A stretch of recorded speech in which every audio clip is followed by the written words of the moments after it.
Hey guys, how's it going? Today I'm going to be reviewing the Tyger Auto side steps for my 2014 Ram 1500, and this is for the crew cab model. So if you can come up close right here, you'll see Tyger, nice slot grooves, and it's actually really durable. I mean, the paint itself is pretty cool. It looks like a bedline powder coat kind of thing. And then you flip it around, you'll see it has these slots here, and this is actually what's going to hook up to the mounts that go to the inside of your truck, and I'll walk you through that here in just a second. But overall, I'm really happy with the quality of this work, and for the price they're actually really good compared to a lot of other companies. I feel like these are ultimately the look I was wanting, just going for that pre-runner kind of Raptor look, Ford Raptor look. And these really outdid that. So that's the look you're going for. I highly recommend Tyger Auto side steps for that. Let's go into the install. Tyger Auto actually includes a good instruction manual, but if for some reason you buy one, let's say somewhere else, the same company, but it doesn't come with one of these, this is what you're going to end up doing. It comes with these brackets. It's just a simple nut and bolt welded on. And it's I'll show you in a little bit where it goes on the truck, but it's basically gonna just sit right here, right on the back of there. And these little plastic retainers are gonna sit on first to hold this to the truck.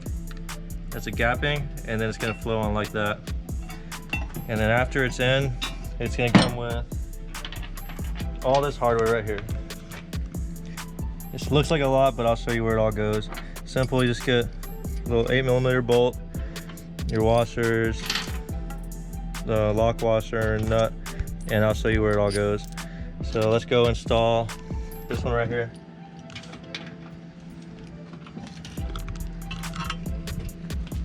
Now I've already taken the liberty of installing the front one just to make sure I was doing it right for y'all. And if you come down here, I'll show you what to look for.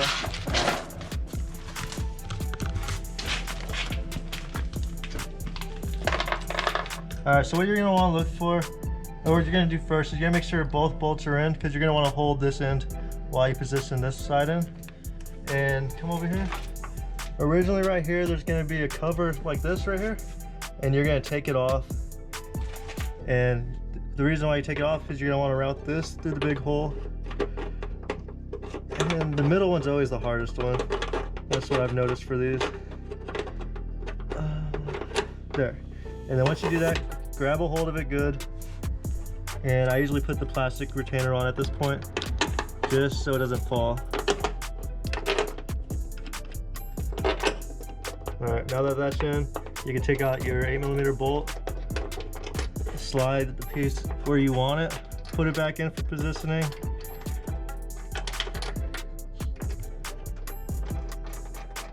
And that's basically how it should sit. It should be flush right there until you put your mount bracket on. You're gonna want to push that all the way flush here, this plastic retainer. Alright, now that that's flush, I can take my 8mm bolt out, put in this. It's gonna sit flush right there, and then you're gonna want to go in with the regular washer, met with the lock washer and a nut. They do provide self-locking nuts, which is really helpful. And as a backup, I guess it comes with the lock washer. And after you get that, you're going to want to set up your 8mm. Same setup, except this one's going to be lock washer first with the flat washer. And you're going to want to use this one to guide the holes, because it's not going to be exactly lined up for you. Alright. And once you get it started, it's really helpful. So you got that bolt in, and then the nut. And that's basically how it sits. Again, you guide it through that top hole and line them up right there. And then lastly, we're going to end up putting 2 bolts in there as an extra security, and I'll walk you through that next. Alright, and for those 2 little bolts we were talking about, it's going to be these little hex head ones, and it comes with the hex key. And we're going to start with the flat washer, and then once you push it through on the other side, you're going to have a flat washer, lock washer, and nut. So what you're going to do down here is follow these holes right here, 1, 2, line it up. You're not going to want to tie in the back until you get these on. Make it a whole lot easier for you.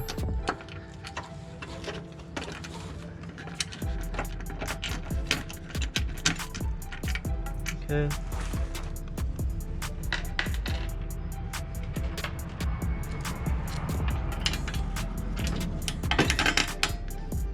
Alright, now that they're both in, we're going to go to the other side and just mount.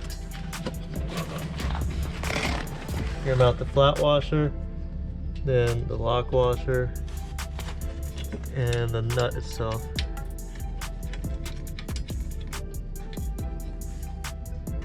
And just repeat on every single one of them.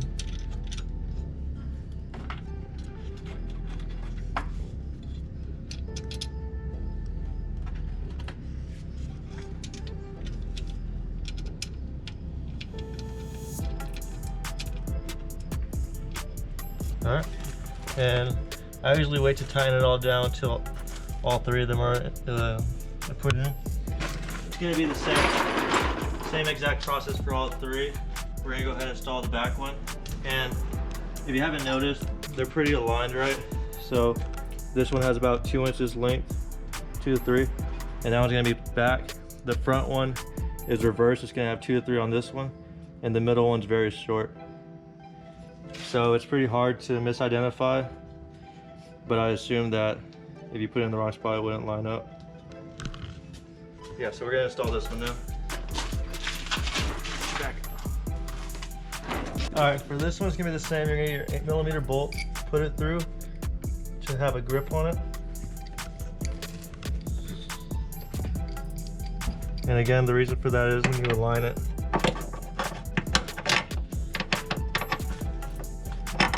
There. So it gives you a grip to hold it so you don't lose it in there. Because if you drop it, you're not going to be able to get it back out. So then you hold on. Get your metal retainer in there.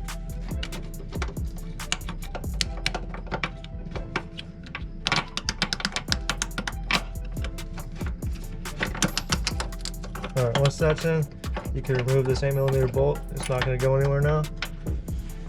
And then after that, we can line up our rear bracket, followed by a flat washer, lock washer, and nut. You want to get as hand tight as possible so it moves easy without a loose nut coming out. And after that, you want to get your 8mm bolt with your flat washer and lock washer.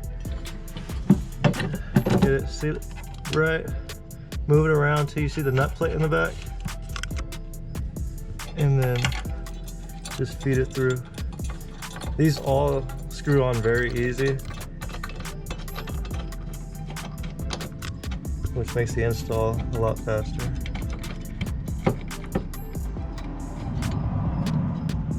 And that's basically it till we get these last 2 bolts in. So again, you get your hex head with your flat, fall to the back with another flat washer, lock washer, and nut.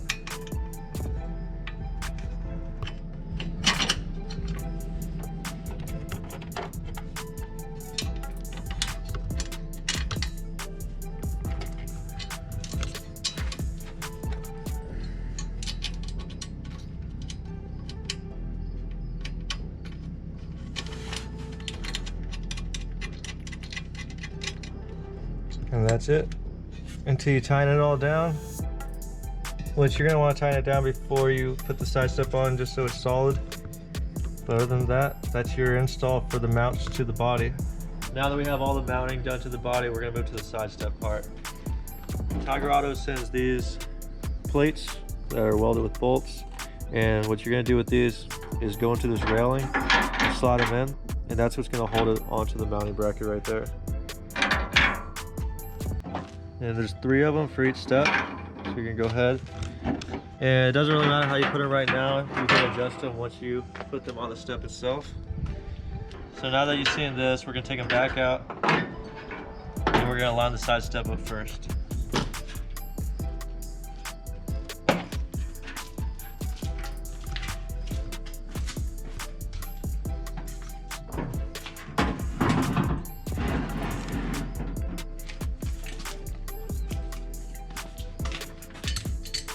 And then now that you kind of see how it fits, you're gonna put these back in, and you can just feel it from down here. Just like that, lift it up a little,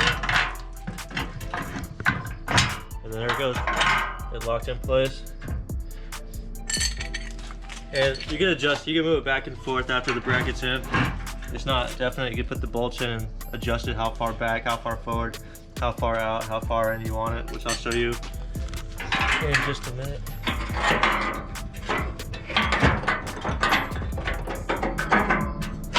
But yeah, they make this super easy.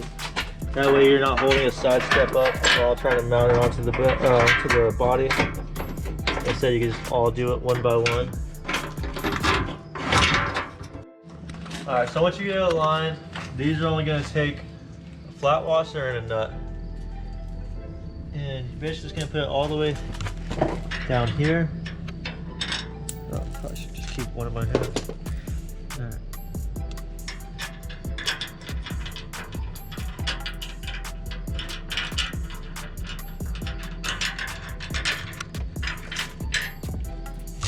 And this is basically what you're going to do for all of them.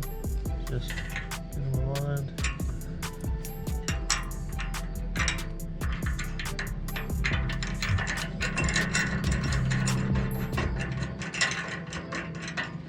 And that's it. After that, you're going to go with a 1/2-inch socket and just torque them down.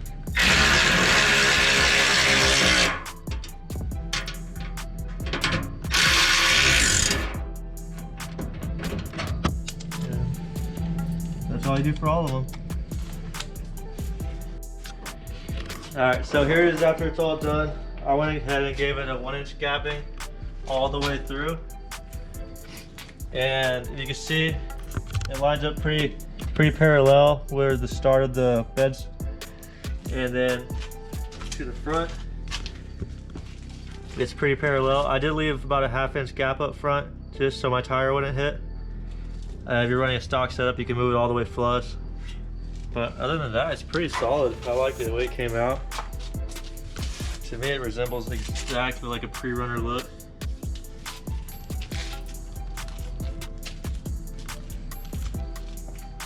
Alright, so I'm gonna finish up the install and let me know what you think at the end.